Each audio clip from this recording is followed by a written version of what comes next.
Assalamualaikum warahmatullahi wabarakatuh. Alhamdulillah, la ilaha illallah. Saudaraku sekalian, mari kita renungkan hidup kita ini. Kita kan harus tahu nih, emang kita memilih tokoh-tokoh itu.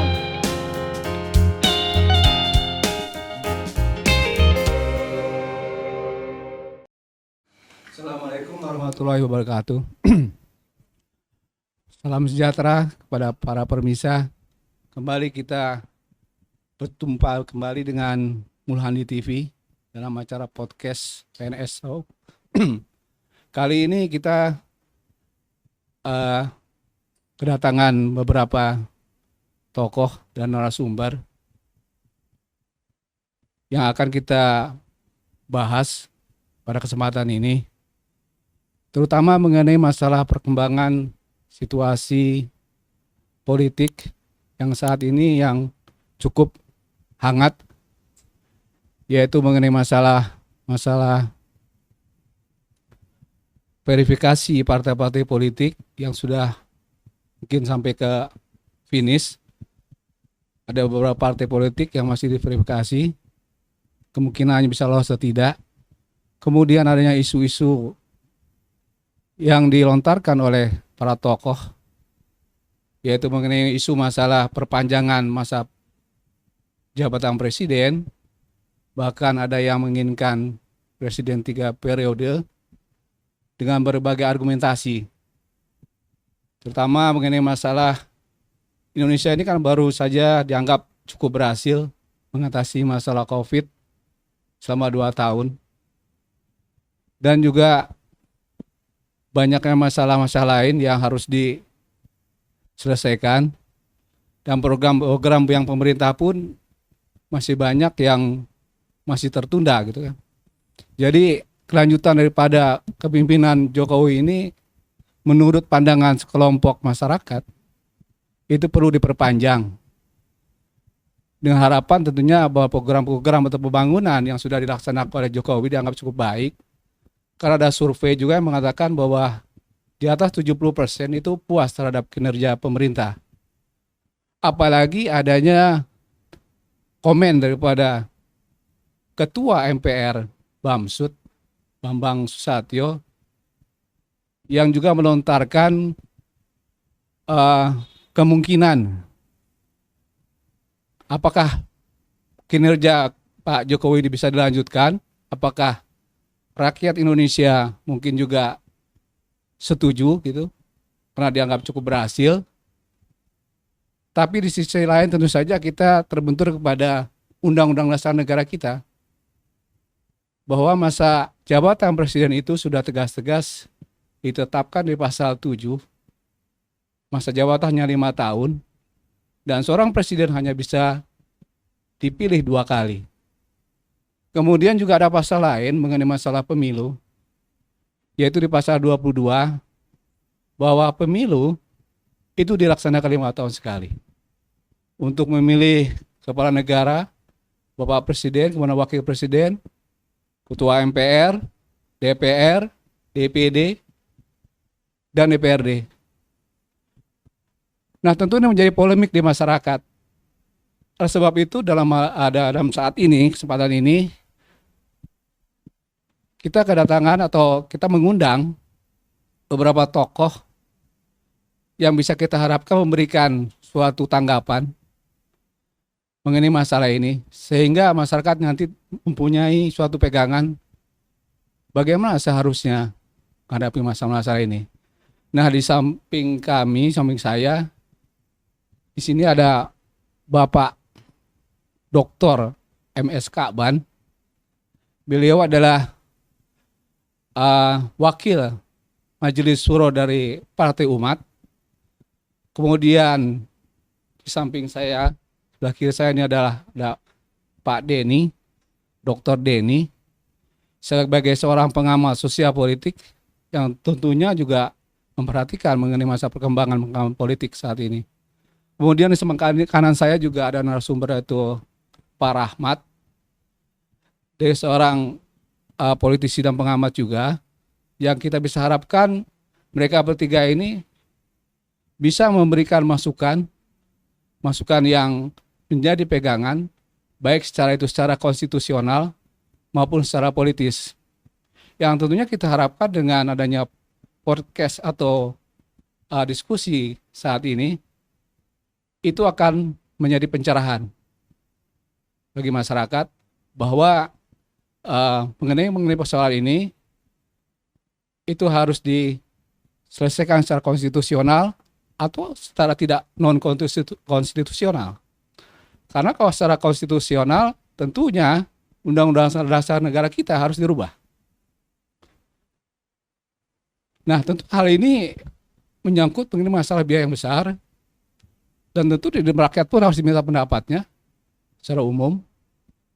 Jadi oleh sebab itu langsung saja saya ingin menanyakan kepada Bapak MS Kaban sebagai seorang politisi yang sudah banyak mengarungi masalah politik dan memahami masa pemerintahan Indonesia, sehingga memberikan tanggapannya terhadap masalah-masalah yang sangat mendasar ini bagi negara kita.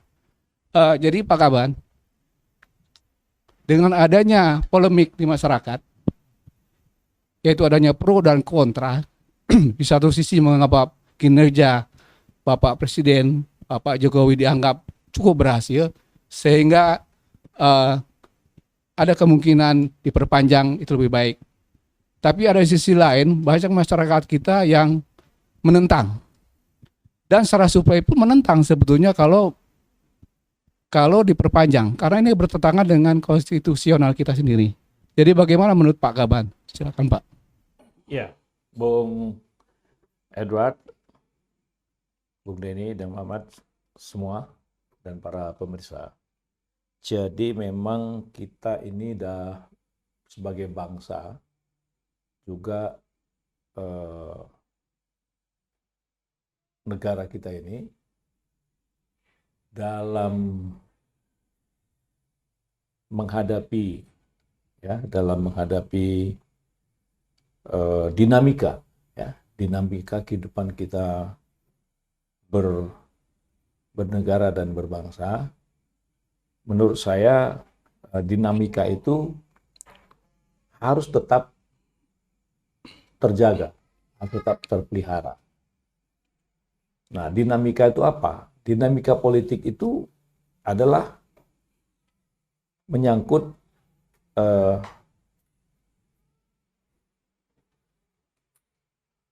pergolakan pemikiran dari semua aktor-aktor atau dari pengambil kebijakan.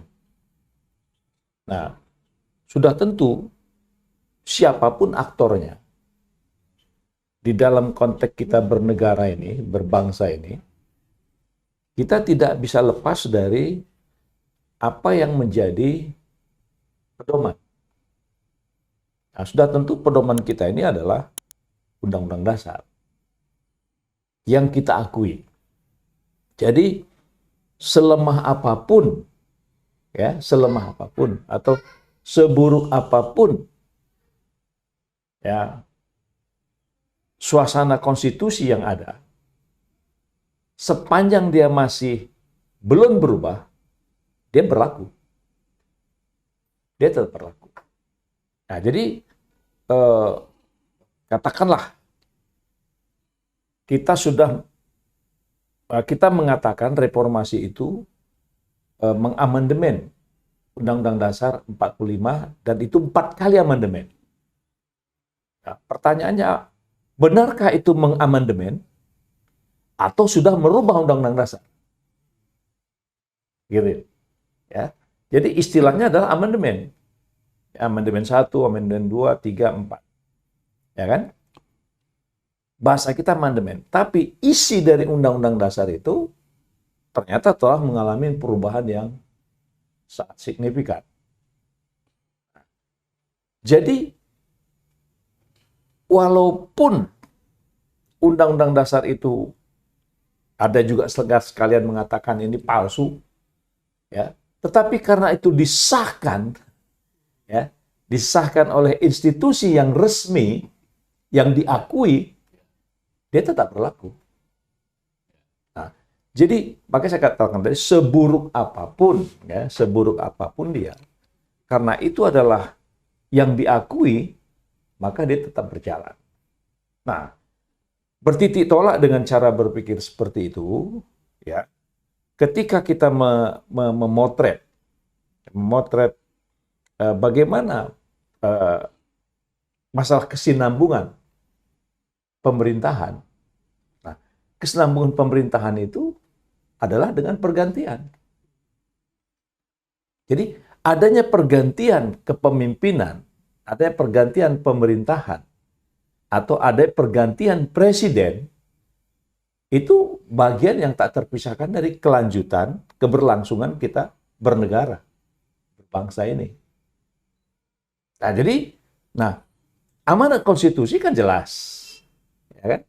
Amanat konstitusi kan jelas bahwa mengatakan hanya 2 periode, ya kan? Tidak bisa dipilih lagi. Nah, jadi artinya sesukses apapun seorang presiden, dia memimpin negara kesatuan Republik Indonesia ini, sehebat apapun, sepuas apapun, ya, jangankan 73 atau 74% rakyat puas, 100% rakyat puas, amanat undang-undang mengatakan hanya 2 periode, maka harus berganti. Jadi nggak bisa perpanjangan waktu 2 kali 15 menit gitu, nggak bisa. Itu kan kalau main bola seri. Kalau seri dia, ya kan, perpanjangan. Ini bukan seri. Katakanlah dia sukses. Ibarat orang main bola, dia udah menang 10-0, masa dia mau perpanjang terus? Jadi, walaupun dia sudah menang 10-0, ya kan, ya waktunya 2 kali 45 menit. Tetap. Jadi, tidak ada alasan ketika mengatakan bahwa hasil survei, ya, hasil survei rakyat puas terhadap, katakanlah, kinerja presiden, kita pakailah ini, ya, sebagai ini, lalu katakan perlu dipikirkan perpanjangan masa jabatan dan penundaan pemilu. Menurut saya ini sebuah logika. Ya. Nah, apa judul logikanya apa? Apakah logika nyungsep? Hah? Apakah logika nyungsep? Apa logika meroket? Atau logika out of the box? Terserah. Tapi yang jelas dia harus. Nah, dinamika ini, ya saya katakan harus tetap dipelihara. Tetapi kita harus tetap tunduk kepada konstitusi. Apalagi ini berkaitan dengan masalah masa kepemimpinan presiden. Gitu. Kalau memang mau merubah Undang-Undang Dasar, kembali ke Undang-Undang Dasar 45, ya kan? Kita harus melihatnya apa institusi untuk merubah kembali ke Undang-Undang Dasar 45. Saya melihat dengan Undang-Undang Dasar yang ada sekarang, kewenangan MPR, ya, kewenangan MPR kalau saya tidak salah di pasal 7, kalau tidak salah ya, bahwa salah satu kewenangan MPR itu adalah merubah Undang-Undang Dasar. Nah, jadi kenapa pimpinan MPR harus ada ide yang lain itu? Kenapa nggak rubah saja undang-undangnya? Kenapa nggak? Kan ada otoritas. Jadi mekanismenya itu ada otoritas MPR. Kenapa? Nah, rumuskanlah, bikinlah MPR itu bersidang. Saya sebenarnya sudah beberapa setahun 2 tahun yang lalu udah menyampaikan itu di media sosial, ya kan? Jadi kalau kita mau menyelamatkan kehidupan berbangsa dan bernegara yang beradab, maka pakailah pasal bahwa MPR itu bisa merubah. Apalagi MPR hari ini 80% mendukung, ya, mendukung pemerintah. Nah, jadi ide orang mengatakan bahwa perlu penundaan pemilu dan kemudian masa jabatan presiden, ini ibarat orang sudah naik ke gedung tinggi, dia takut turun. Ya, dia takut turun. Nah, berarti kan ada sesuatu dong. Berarti ada sesuatu di dalam dirinya. Gitu. Orang dia sukses, rakyat puas, harusnya dia turun dengan bangga. Ya. Rakyat puas, 70 sekian persen. Maka dia berhenti di tengah-tengah rakyat sedang mengidolakannya. Jadi apa itu survei itu diragukan gitu? Apa?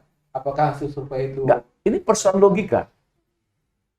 Ya kan? Benar persoalan logikanya. Jadi harusnya itu, kan orang berhenti di tengah-tengah puncak klimaks, itu top banget. Top banget. Nah, tapi kalau bilang dia mengatakan hasil mengatakan puas, lalu diperpanjang tunda pemilu, jadi curigation. Curigation. Ya. Curiga survei itu nggak benar. Apa? Ya jadi ya itulah curigation, ada apa nih? Jadi, nah ini nanti mungkin bagaimana respon Bung Denny dan ya. Apakah ini juga bukan indikasi, ya, indikasi bahwa kita mulai masuk ke dalam sistem kekuasaan yang tirani? Nah, jadi kalau kepala pemerintahan dengan parlemennya sudah mulai, ya, melakukan langkah-langkah pembenaran, apakah kita tidak mengulangi runtuhnya Republik zaman Plato?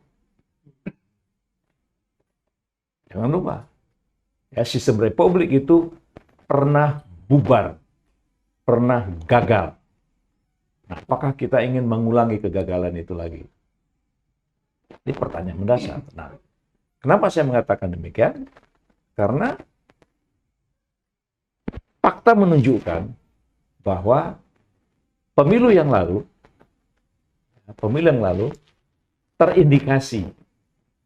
Ya, apa indikasinya? Indikasinya adalah bahwa yang populer itu adalah kandidat yang lain. Tapi hasil survei mengekspos seseorang. Ya, katakanlah waktu itu 01 sama 02. Ya kan? Jadi popularitas 02 luar biasa pada zaman itu. Ya kan? Nah, tetapi survei selalu menonjolkan 01, lalu pemilu ya terkesan. Jadi pemilu itu terkesan memaksakan bahwa ya hasil survei lah yang harus menang.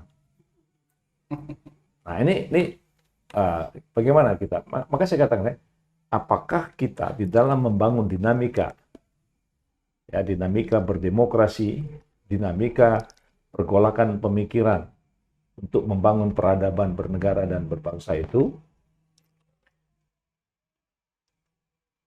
berpedoman pada apa?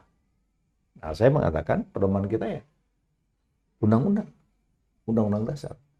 Tapi kalau ini sudah mulai kita permainkan dengan retorika, dengan pembenaran-pembenaran yang sebenarnya itu adalah sebuah, katakanlah, semacam penggiringan opini, ini berbahaya.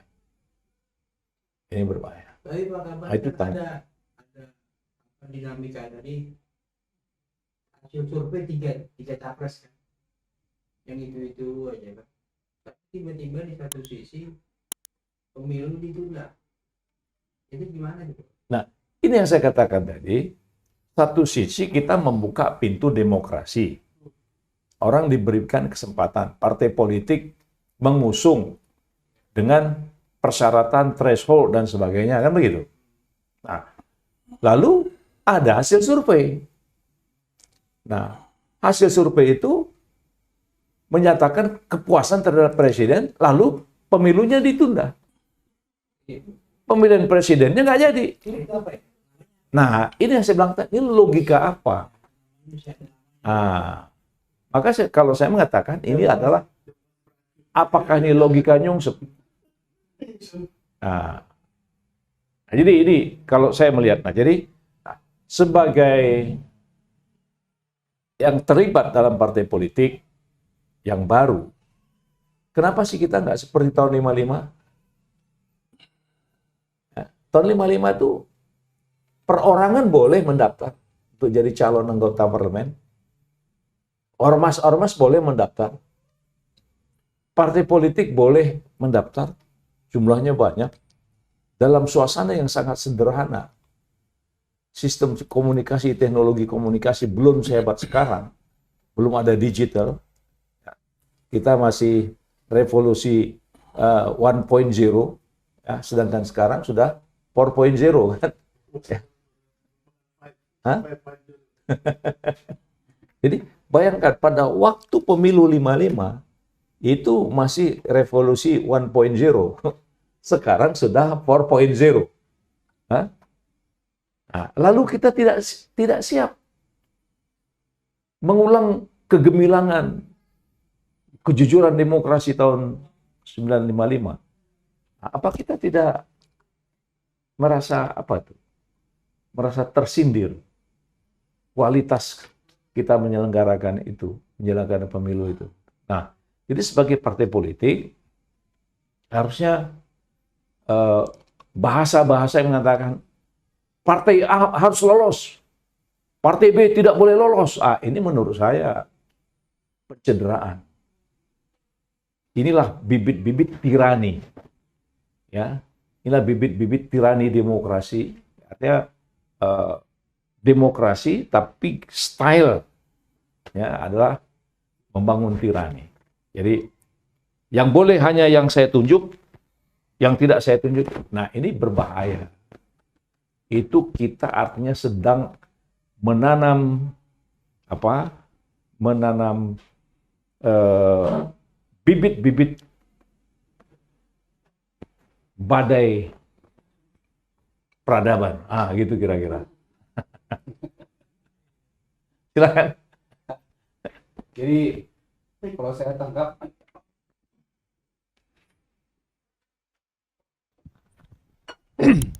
baik dari apa yang disampaikan oleh narasumber kita, Pak Kaban, itu jelas bahwa perubahan terhadap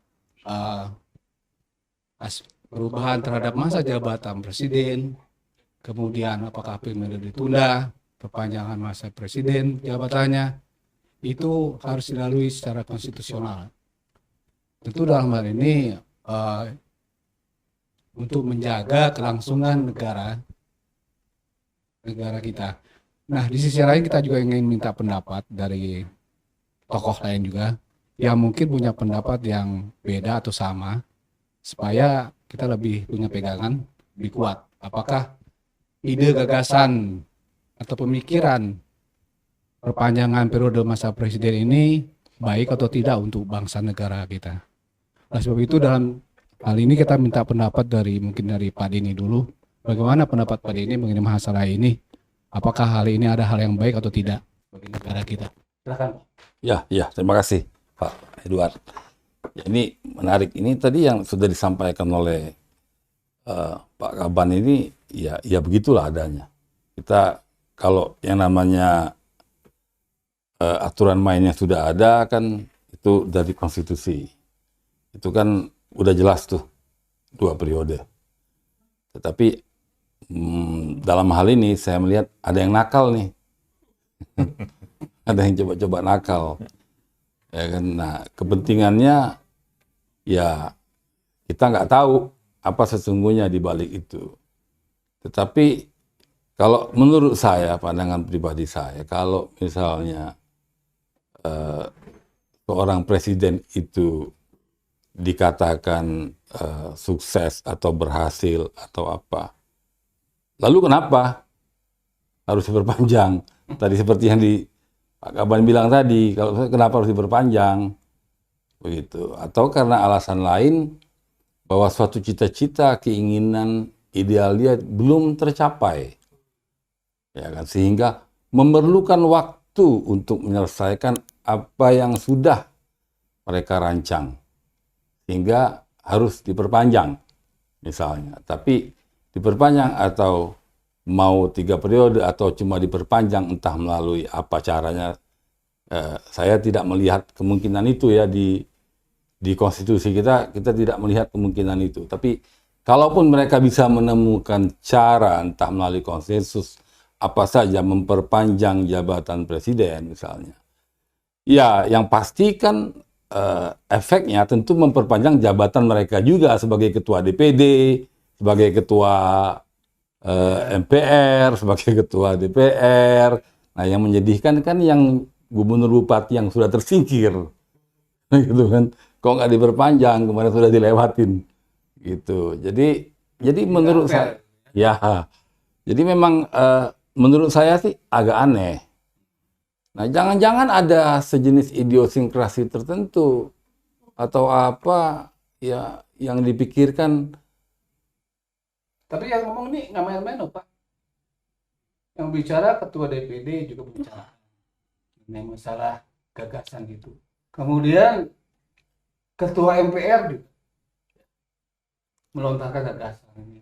Jadi kita Tapi sebagai bukannya ketua MPR, ya Menteri BKPM juga ngomong kan. iya. Kemudian ketua Golkar. Ya jadi Itu banyak banyak.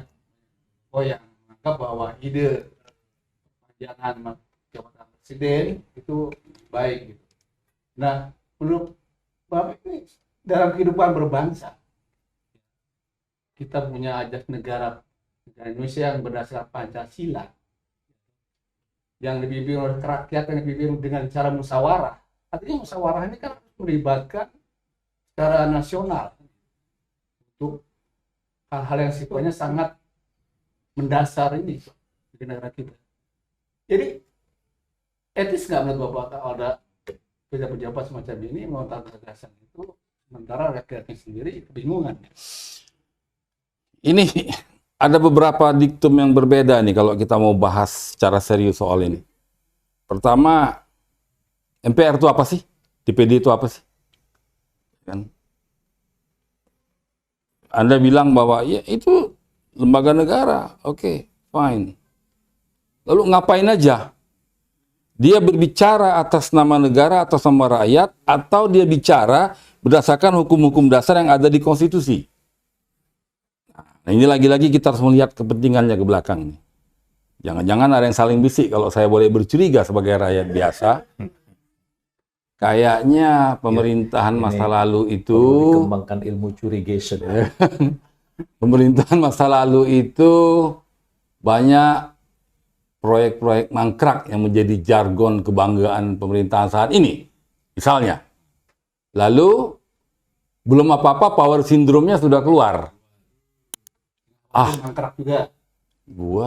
Jangan sampai gue kayak pemerintahan sebelumnya.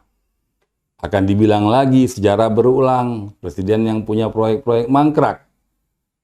Kayaknya kita perlu memperpanjang masa jabatan ini agar bagaimana caranya bisa menyelesaikan semua program atau rencana-rencana pemerintah yang sudah berjalan. Sebab kalau saya turun, ya ini bisa terbengkalai, artinya sejarah berulang. Niat mulia.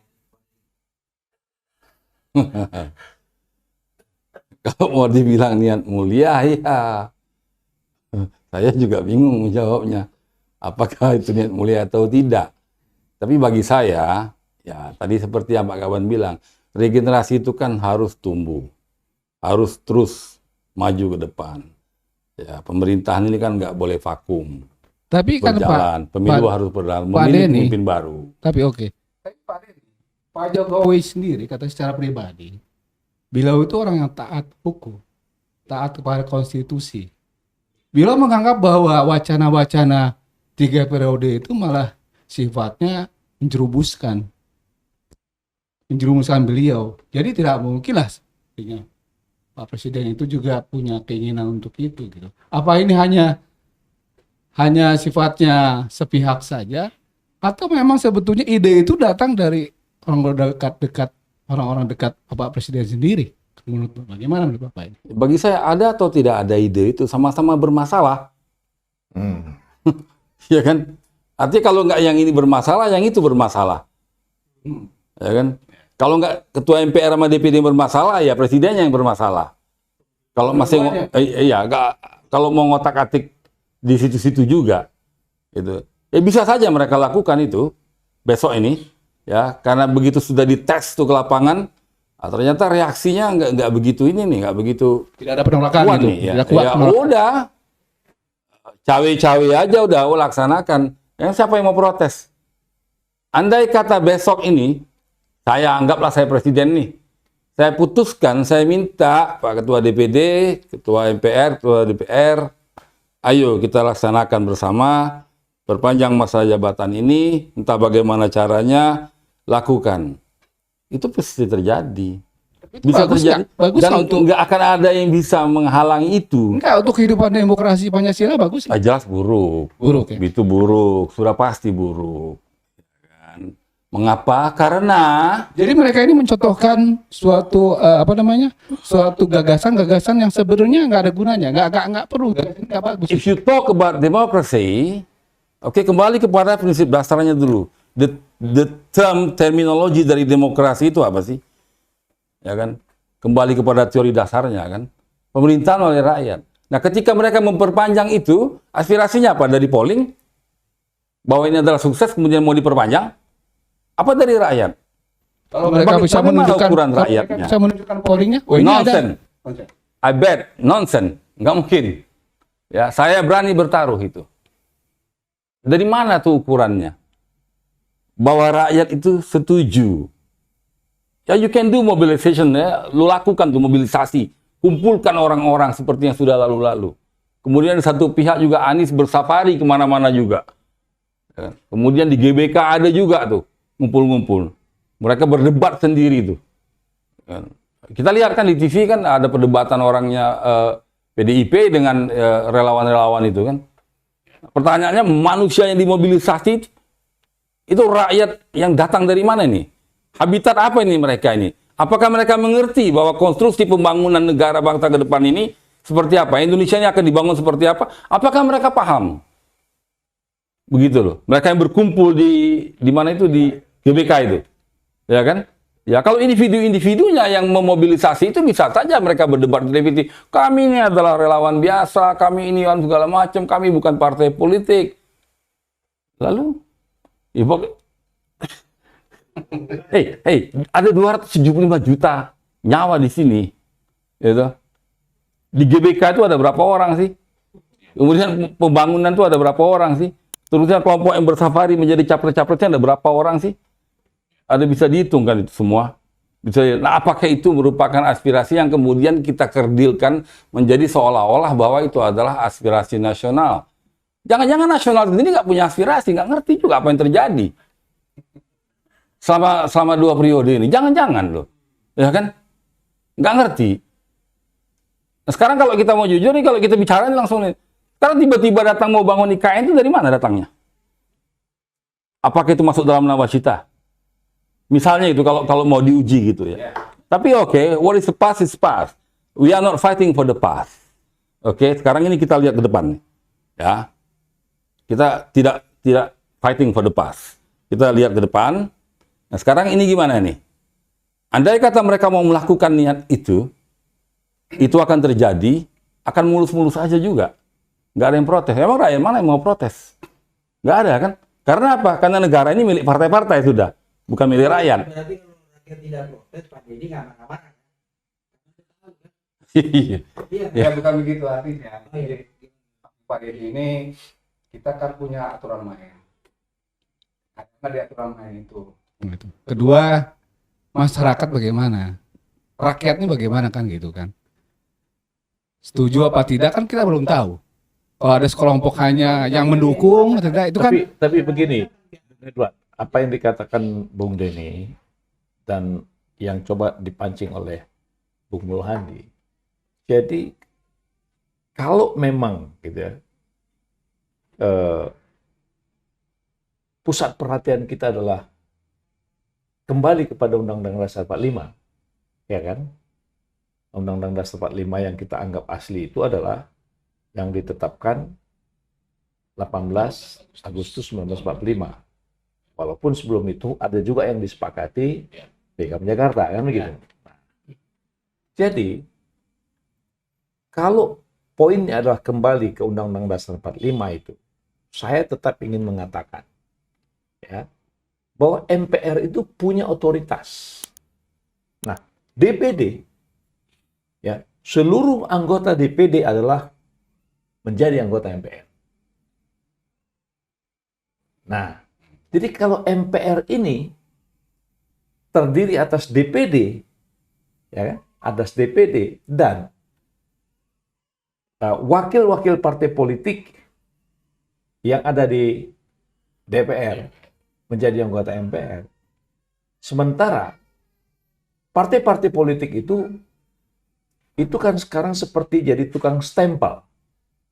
Ya, tukang stempel apa maunya pemerintah. Ya kan? Nah, jadi kenapa mereka tidak menggunakan otoritas pasal yang ada di MPR? Tentang kembali ke Undang-Undang Dasar 45 dan misalnya masalah masa jabatan presiden. Nah, ini kan harusnya itu dong dipakai. Karena bukan tidak ada otoritas, ada.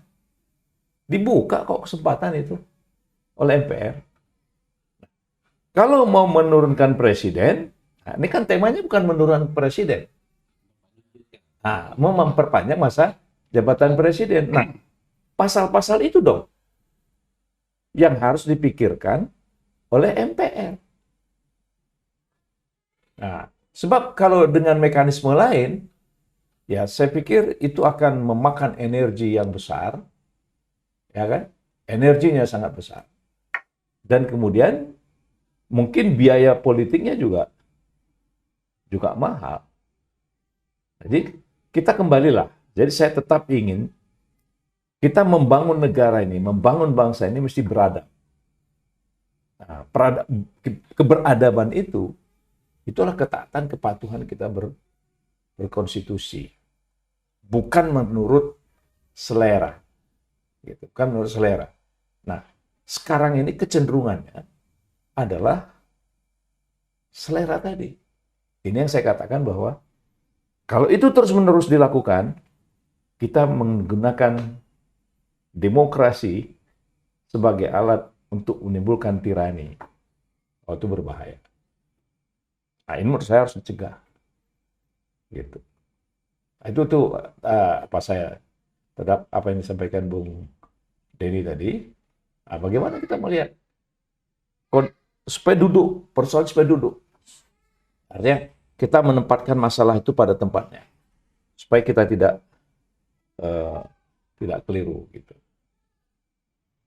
jadi sebetulnya wacana perpanjangan ini secara konstitusi bisa saja gitu ya. Bisa saja dilakukan ya. MPR. MPR. MPR. Kenapa hal ini kemudian terlihat bahwa ketua MPR itu sebetulnya apa tidak memahami bahwa ada celah-celah bisa untuk perpanjangan presiden? Karena menurut yang saya tahu di dalam Undang-Undang Dasar 45 yang sudah diamandemen 4 kali ini, itu tidak ada pasal yang tegas-tegas yang menyatakan bahwa adanya bisa kemungkinan perpanjangan presiden. Itu masalah. Itulah kita tadi mengatakan bahwa kalau menyangkut jabatan presiden hari ini, menurut Undang-Undang Dasar, itu hanya 2 periode. Jadi, memikirkan di luar itu sebuah kesalahan. Itu sebuah kesalahan. Gitu. Nah, jadi banyak istilah-istilah yang sudah diberikan kepada orang-orang yang berpikir di luar konstitusi ini. Nah, saya cenderung bangsa ini harus tertata dengan sistem. Ya, jadi kita bangun negara ini dengan sistem yang kuat. Jangan, jadi kalau sistemnya sudah mulai bagus, bagaimana supaya lebih bagus? Bukan dijungkir balikkan hanya gara-gara selera. Hanya gara-gara, oh kita anggap ini pemimpin yang sukses gitu kan, maka terus, enggak. Undang-Undang Dasar Negara kita mengatakan cukup dengan 2 periode. Nah, jadi ini yang saya katakan tadi, bagaimana kita menata bernegara berbangsa itu dengan sistem yang solid. Jangan nanti berdasarkan survei, nah begitu survei dirubah, tahu-tahu disurvei lagi rakyatnya tidak puas, lalu ganti lagi gitu. Rusak kan? Rusak. Nah, jadi jangan kita selalu menggunakan justifikasi yang sebenarnya itu rapuh. Bagaimana ke depan itu sebetulnya bagaimana penyelenggaraan pemilu yang betul-betul solid, fair, ya kan? Orang merasakan, oh ini memang pemilunya bagus, ini pemilunya jujur gitu. Tidak ada intervensi kepentingan misalnya. Tidak harus orang menonton hasil survei itu cemberut, tapi kemudian diumumkan menang misalnya. Ya kan, dan orang kalau sukses kan happy dia, wah asik gitu kan. Ya. Kita di senat mahasiswa dulu kan gitu. Ya, begitu kita lihat dukungan itu udah lebih dari separuh, bawaannya gembira aja kan, nggak cemberut kan. Nah, ini kan nggak hasil pemilu menang tapi cemberut kan, nggak. Ada sesuatu. Sehingga sekarang mau cari calon presiden pun cari yang berkerut kan. Untung saya dengan Denny wajahnya tidak berkerut. Jadi tidak ada bakat jadi calon presiden. Walaupun rambut sudah putih. Jadi Pak Kaban,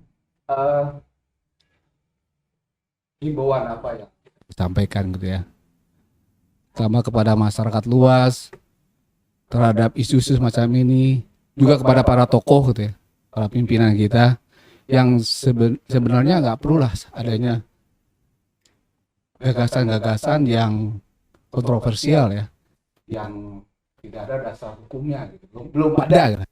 Tidak ada dasar hukumnya atau belum ada. Tapi kan orang itu bukan orang bodoh. Ketua MPR, ketua DPR. Iya, justru itulah yang ironinya. Iya. Mereka itu kan Bodoh gitu. enggak, bukan begitu maksudnya. Jadi statement yang disampaikan itu harusnya berdasarkan adanya suatu dasar-dasar kajian gitu. Berdasar ada kajian-kajian dan juga tidak apa, kalau yang saya dengar kan ini munculnya gagasan itu karena alasannya selain ada survei, yang survei itu tadi ya mungkin masih diragukan, enggak juga alasan adanya COVID 2 tahun akibatnya banyak program yang belum tuntas. Nah, belum tuntas gitu kan. Tapi di sisi lain kan ada undang-undang dasar sebagai konstitusi, aturan main. Iya, kalau untuk merubah konstitusional ini tidak mudah. Artinya kan ini kan perlu suatu banyak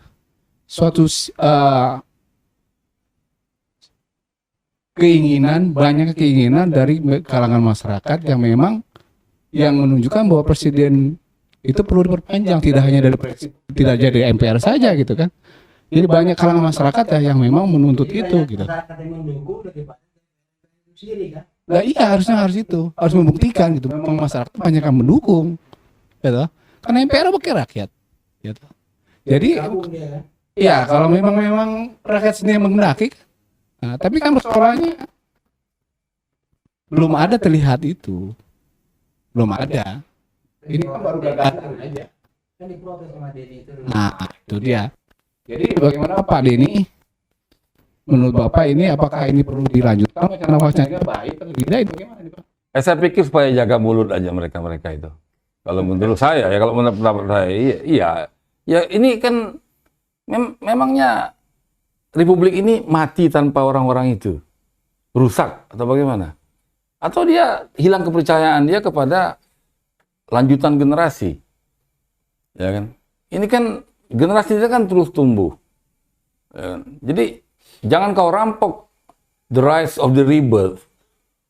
Jadi hak-hak mereka yang belum lahir ini sudah kau rampok lebih dulu. Ya kan?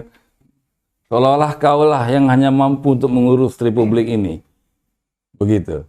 Sehingga kesempatan orang itu menjadi hilang dalam konteks demokrasi. Ya kan? Atau jangan-jangan ini strategi kotornya ini supaya dipanjangin lagi aja. Jadi orang-orang yang sibuk-sibuk jadi capres-capres ini juga gigit jari aja semua.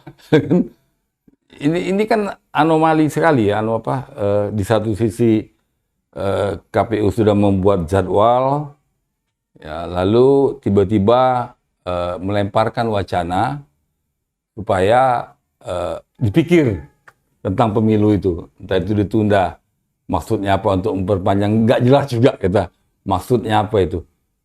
Mau 3 periode atau mau memperpanjang masa jabatan, apapun itu, tetap itu mereka harus merubah dulu. Nah, kalau kita kembali kepada konsepsi pada Undang-Undang Dasar lama seperti yang tadi Pak Kaban bilang, kalau di sana kan jelas, kan masa jabatan tidak diatur, berapa tahunnya, berapa kali menjabat. Atau ini merupakan satu strategi malu-malu. Dari batasi 2 periode. Ya, untuk menghilangkan batas itu besok. Kalaupun ini, saya membayangkan, misalnya besok, oke, kita kumpul, kita lakukan amandemen. Lalu pasal mana yang mau mereka rubah? Untuk menjustifikasi tindakan ini. Tentang masa jabatan yang 2 periode itu, yang mau dirubah. Atau ada prinsip dasar lagi, misalnya pasal 1 ayat 2. Misalnya mau dirubah. Ya, pasal 1 ayat 2. Atau bagaimana nih? Jangan-jangan nggak sinkron nih pasal 1 ayat 2 Undang-Undang 45 dengan pasal jabatan presiden itu. Jangan-jangan nggak sinkron nih. Gitu. Kalaupun MPR itu bisa membuat, ya, katakan dengan DPD, itu bisa berkolaborasi juga dengan DPR, kemudian melakukan satu perubahan baru, dipropos lagi teknisnya, saya membayangkan, oke, masa jabatan kita rubah. Ya kan, bahwa ini diperpanjang. Itu bagaimana mereka menyusun klausulnya agar kelihatan beradab gitu loh. Di dalam pasal konstitusi itu. Untuk memperpanjang masa jabatan. Apa akan dibuat? Bahwa presiden 2 periode tapi bisa diperpanjang apabila sukses memimpin pemerintahan dan berhasil membangun ini. Apa mau dibuat seperti itu? Ada user. Ya kan? Jadi kan agak-agak aneh menurut saya. Kalau jadi bagaimana nih? Kemudian di pasal 1 ayat 2 itu juga akan bahwa kedaulatan rakyat dilaksanakan berdasarkan Undang-Undang Dasar. Nah, jadi yang mana pula nih? Ini bicara dia soal daulat rakyat yang direpresentasikan kepada polling, hasil-hasil polling kemudian diklaim sebagai keinginan rakyat yang majority bahwa pemerintahannya harus diteruskan. Atau apa nih? Dasar pikirnya apa? Menurut saya tetap aja mau diotak-atik kalkulasinya aneh. Aneh kalau menurut saya Pak Kaban. Apapun mau diotak-atik ini aneh. Anunya apa? Memaksakan sekali gitu loh. Ya. Dia tidak memiliki keyakinan kepercayaan pada demokrasi yang akan datang. Saya, Bung Dede, keanehan itu terjadi apa? Karena haus terhadap kekuasaan. Ya, bisa. Poin itu bisa masuk. Ya. Haus terhadap kekuasaan, jadi ingin berkuasa terus-menerus. Gitu. Karena merasa kalau bukan saya yang berkuasa ini nggak bagus. Nah, ini saya pikir cara berpikir yang sangat-sangat keliru. Sebetulnya ini inti apanya sudah kelihatan jelek. Apa? Contoh yang paling gampang. Ya. Ketika Anies selesai ya jadi gubernur, ya, maka semua apa yang dilakukan Anies dibongkar lagi. Menurut saya bernegara itu berbahaya. Jadi kita membenahi itu sesuatu yang tidak sistemik. Kalau dia sudah memperkuat sistem sesuai dengan amanat undang-undang, dia harus diteruskan, bukan dibongkar. Nah, hari ini kita melihat cara berpikir partai-partai politik yang ada di parlemen, yang dipilih oleh rakyat itu. Mereka terhadap undang-undang ini berdasarkan selera. Ya, berdasarkan selera. Ini yang saya tetap mengatakan kita berada pada satu situasi, nah nanti kasar, kebiadaban, bukan peradaban. Karena ujung-ujungnya adu kuat. Adu kuat. Nah, kalau kita sudah ngurus negara ini adu kuat, apa jadinya? Ya kan? Nah, padahal kita sudah diamanatkan dalam pembukaan Undang-Undang Dasar. Ya, mulai dari sikap kita itu harus bebas dari mental penjajahan. Nah, jadi orang merdeka di bangsa ini harus betul-betul merdeka jiwanya itu. Ya, supaya semua manusia itu dihormati, dihargai. Ya. Dia sudah dipilih rakyat, lalu kemudian dia membungkam rakyat, itu kan aneh. Jadi keanehan yang disampaikan oleh Bunda ini mengatakan karena merasa kekuasaan itulah. Nah, belum lagi nanti kita cerita tentang bahwa setelah berkuasa, apakah kemakmuran itu terwujud? Apakah keadilan itu dirasakan oleh rakyat? Cerita lain lagi. Ya, jadi ini dimensinya sangat luas. Jadi saya ingin kita, kalau saya ingin berharap ya, mari kita cerdaskan rakyat ini, kita gugah seluruh komponen masyarakat agar mereka ikut berpartisipasi menjaga kesehatan kita berdemokrasi. Itu unsurnya mulai dari partai politiknya, penyelenggaraan pemilunya, kemudian konsistensi para pengambil kebijakan, dan kemudian bagaimana anggota-anggota parlemen, pimpinan-pimpinan parlemen, mereka betul-betul menjadikan Undang-Undang Dasar itu sebagai tolok ukur sukses dan gagal. Nah, itu dari saya. Baik, para pemirsa, kita sudah bisa menangkap dari dua narasumber kita ini bahwa kedua-duanya menganggap bahwa wacana-wacana perpanjangan presiden 3 periode atau masa jabatannya yang diperpanjang 5 tahun menjadi 7 tahun itu berdampak kurang baik pada kehidupan demokrasi kita. Karena alasan-alasan yang disampaikan itu terasa alasannya sifatnya terlalu banyak politis. Jadi ada hal-hal yang seharusnya yang lebih diperhatikan, tidak persoalan itu.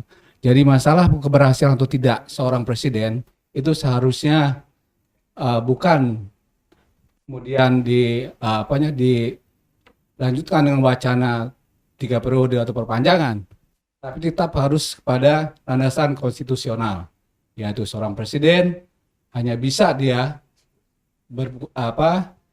masa jabatan 5 tahun, dan apabila akan dipilih kembali hanya bisa sekali lagi, hanya 2 periode saja. Itu sudah tegas di dalam konstitusional. Namun dengan demikian, saya ingin juga minta pendapat dari narasumber yang satu lagi, Pak Rahmat, yang tentunya dari kalangan akademisi, ya, kalangan muda dan akademisi, ya toh, yang tentunya kita ingin juga pendapatnya ini. Apakah beliau sebenarnya malah senang apa tidak dengan perpanjangan masa jabatan presiden ini? Tiba-tiba besok terjadi perpanjangan. Perasaan Pak Edward gimana? Saya pikir ini ya.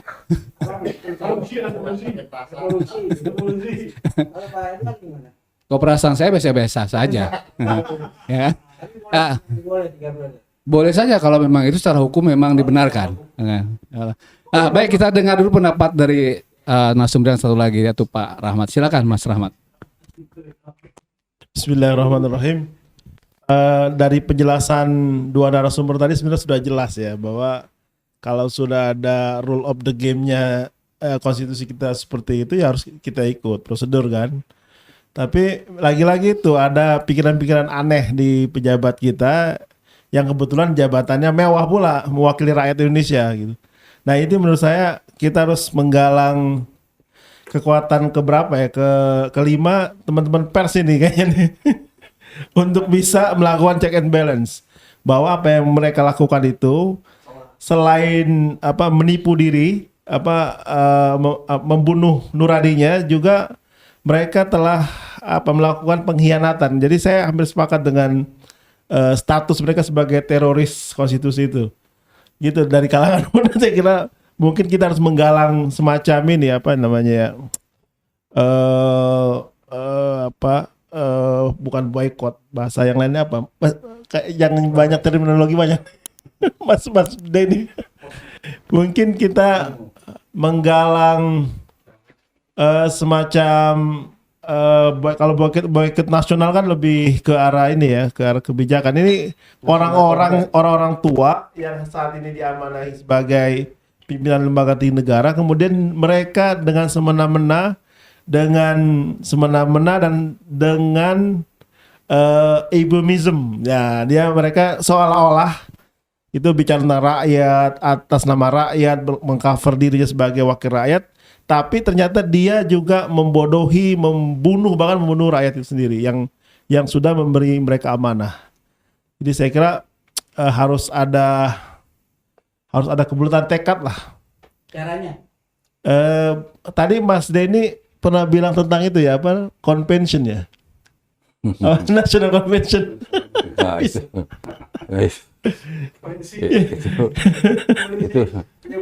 itu bicara angan-angan normatif ya, jauh ke normatif. depan.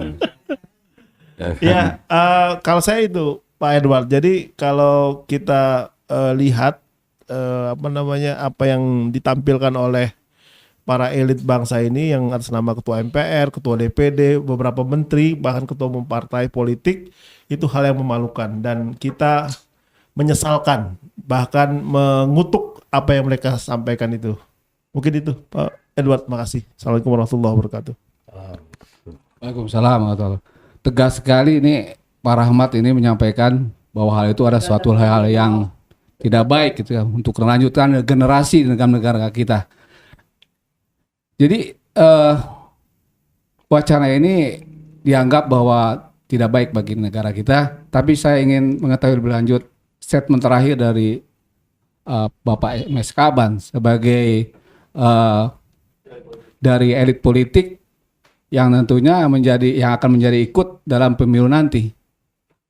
Apakah hal ini sebetulnya dari sisi perkembangan partai politik Indonesia baik apa tidak gitu kan? Dari sisi pemilunya gitu bagaimana kan? Telah tinggal sedikit lagi, tiba-tiba kok muncul wacana-wacana seperti ini. Apakah bagi Milau ini suatu hal yang biasa dalam perpolitikan atau ini suatu ancaman? Meskipun tadi kita sudah mendengar bahwa ini kayaknya sesuatu yang tirani gitu. Tapi kita ingin statement terakhir daripada Milau. Silakan Pak Kaban. Ya, jadi saudara, sekali lagi saya ingin kita ya dalam menyelenggarakan kehidupan berbangsa dan bernegara, rakyat itu harus diajak beradab. Jadi para pemimpin-pemimpin itu dia harus menuntun rakyatnya beradab, dan peradaban itu akan terwujud bila patuh kepada sistem yang dibangun, dan sistem itu dibangun dengan landasan konstitusi yang kuat. Jadi rakyat, pemimpin, dan seluruh komponen bangsa yang terlibat dalam penyelenggaraan negara itu semua harus tunduk patuh kepada amanat kita berkonstitusi. Nah, ide-ide dapat kita kembangkan, tapi ide-ide itu harus menempuh proses-proses atau prosedur-prosedur yang memang dipersiapkan untuk itu. Jadi bukan dia spontan-spontan. Kita mengurus negara ini sistem. dia ada proses pergantian. Ya, dia ada proses giliran ya, yang sifatnya harus berkesinambungan. Jadi saya ingin mengajak diri saya ya, dan mengajak seluruh komponen bangsa bahwa hari esok Indonesia itu terwujud keadilan dan kemakmurannya itu tergantung kepada keberadaban dia. Taat patuh pada konstitusi. Saya kira itu. Baik, para pemirsa, kita akhiri diskusi kita pada hari ini dengan ucapkan Bismillahirrahmanirrahim, Alhamdulillahirrahmanirrahim, bahwa semoga diskusi hari ini bisa mencerahkan daripada kita semua bahwa pemilu adalah hak rakyat.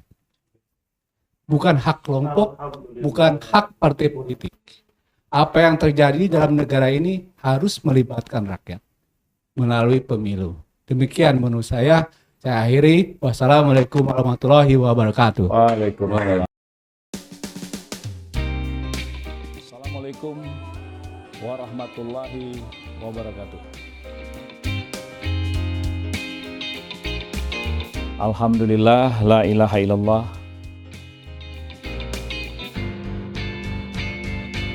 Saudaraku sekalian, mari kita renungkan hidup kita ini. Kita kan harus tahu nih, emang kita memilih tokoh-tokoh itu